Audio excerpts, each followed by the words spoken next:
Salut tout le monde, très urgent. Aujourd'hui, lundi 12 janvier 2026. L'heure est très grave au Mali encore. C'est officiel. Toutes les femmes qui voyagent au Mali portent désormais les voiles. Sur toute l'étendue du territoire du Mali. Au grand marché, le Mali est devenu comme une république islamique maintenant. C'est ce que je vois aujourd'hui. J'ai des vidéos que je vais vous montrer. C'est choquant. Les femmes qui voyagent là ne peuvent plus voyager. Même les transporteurs n'acceptent plus les femmes sans les voiles. Il y a 2 commandements dans un bateau au Mali. Il y a 2 présidents au Mali aujourd'hui. Les terreaux imposent leurs lois. Et les gens qui voyagent, ce sont les terreaux qui remplacent les policiers et les gendarmes. Tu quittes à Bamako seulement, tu rencontres les terreaux. Tu ne portes pas les voiles, les terreaux, ils te prennent, alors ils t'amènent. Peut-être que tu vas durer là-bas. Ils vont te chicoter. Les femmes qui refusent de porter des voiles, là, les terreaux les prennent et les chicoter. Si tu as la chance, tu retournes. Tu n'as pas la chance, tu vas partir avec les terreaux. Voilà ce qui se passe au Mali. Maintenant, nous allons décortiquer et nous allons donner notre avis par rapport à ça. Donc voilà ce qui se passe au Mali. Voici la vidéo même que je vais vous montrer. La deuxième information, plusieurs écoles, toutes les écoles sont fermées dans la localité de Wakoro, dans la région de Djoula. Toutes les écoles sont fermées. Après, je vais vous lire ça tout de suite. Donc maintenant, au moment où je vous parle, beaucoup de renforts de terreaux viennent de quitter la Mauritanie pour venir au Mali. Voici la vidéo des femmes dans les voitures, dans les cars de transport en train de porter les voiles. Voici la vidéo. Voici les femmes.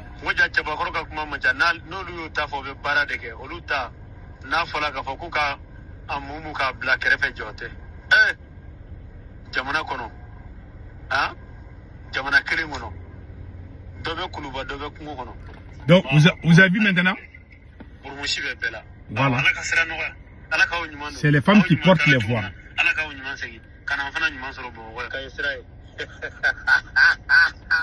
Voilà.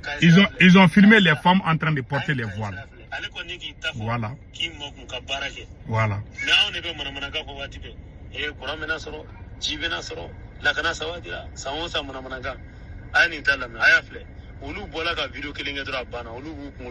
C'est fini. Voilà. Ces femmes-là sont dans les cars de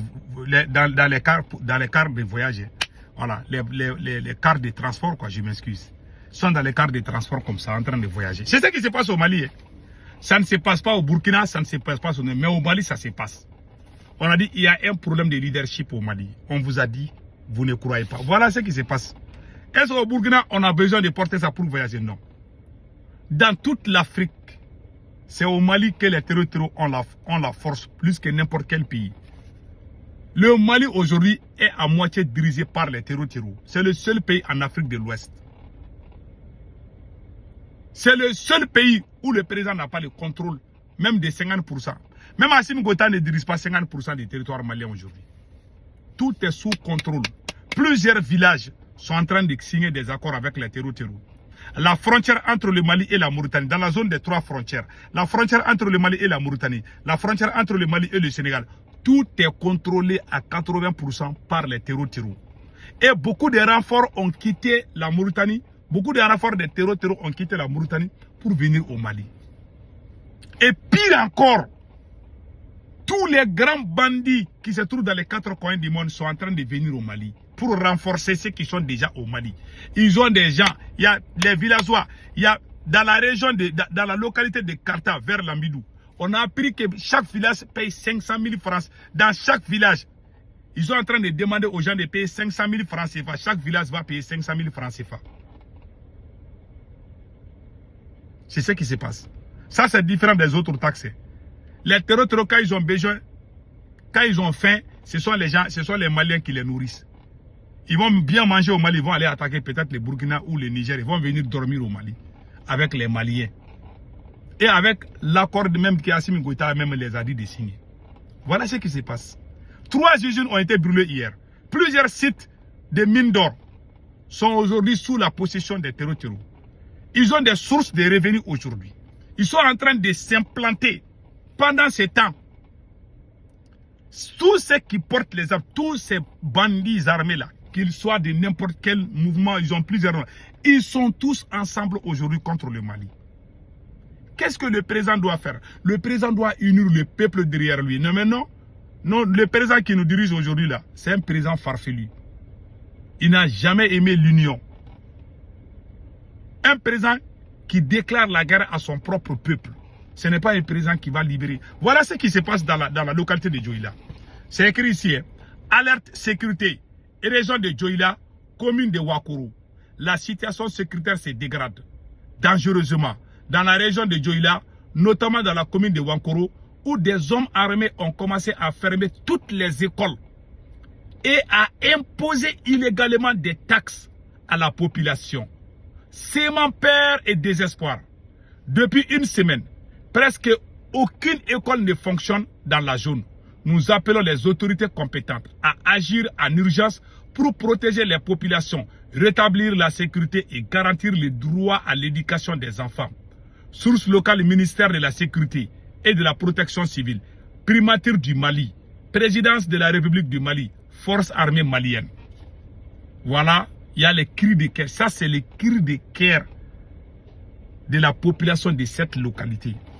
De côté de Karta jusqu'à Lambidou, tous ces villages-là sont en train de tomber un à un aux mains des terreaux. Les écoles sont fermées. Les gens sont forcés de payer les taxes pour les terreaux. Pendant ce temps, qu'est-ce qu'on entend? Ah, l'armée allait faire une frappe à la frontière avec l'Algérie. Chaque jour, c'est là-bas. On vous a pas dit. Là-bas, là, s'il n'y a pas de... Hey, vous faites des frappes. Mais les gens vous appellent que leurs écoles sont fermées. Il faut venir là-bas aussi. Voilà ce qui se passe au Mali. Voilà ce qui se passe dans mon pays. Le pays a besoin de l'union. C'est pour ça que moi je dis, tant que ces gars-là dirigent le Mali, on va tomber plus bas que ça. Je ne souhaite pas. J'aime mon armée, j'aime l'armée malienne. Je soutiens l'armée malienne. Je soutiens le Mali. Mais la réalité, tant qu'on n'est pas unis, on ne peut pas gagner cette guerre. Quand on était unis, faisons la différence. Au moment où tout le monde, on était tous ensemble, avec le M5 RFP, avec les militaires du CNSP, quand on était unis, le monde a senti. Pas l'Afrique seulement. Le monde, nous a regardé. Le monde a été impressionné. Mais ces maudits militaires-là, ils ont créé la haine. Ils ont créé la division. C'est ceux-là même qui les ont mis là où ils sont aujourd'hui. Ils les ont tous mis en prison. C'est le travail de karma qui se déroule contre Assimi Goïta. C'est le karma. Hein? C'est karma qui est en train de frapper Assimi. Dieu a vomi. Même Allah le Tout-Puissant qui nous a mis dans ce monde-là a vomi Assimi Goïta. Ce que Dieu n'aime pas là, si tu aimes, tu vas avoir problème. Si les Maliens gardent Assimi Goïta, nous allons souffrir pire que ça. Je vous garantis. C'est pour ça que moi je demande aux militaires patriotes, pas aux militaires qui vont travailler avec la France, mais les militaires qui ont l'amour du Mali. Les militaires qui aiment l'AES, qui sont patriotes maliens, levez-vous et puis chassez Assimi Goïta pour sauver l'AES, pour sauver le Mali, pour sauver l'Afrique. Ce monsieur est le président le plus médiocre. Assimi Goïta est le président le plus médiocre dans l'histoire du Mali. C'est le président le plus maudit. Tout le monde criait son nom. La photo d'Assimi Goïta était partout en Amérique. Aujourd'hui, même quand je te dis le nom d'Assimi Goïta devant les chiens sont fâchés. Passez un excellent week-end.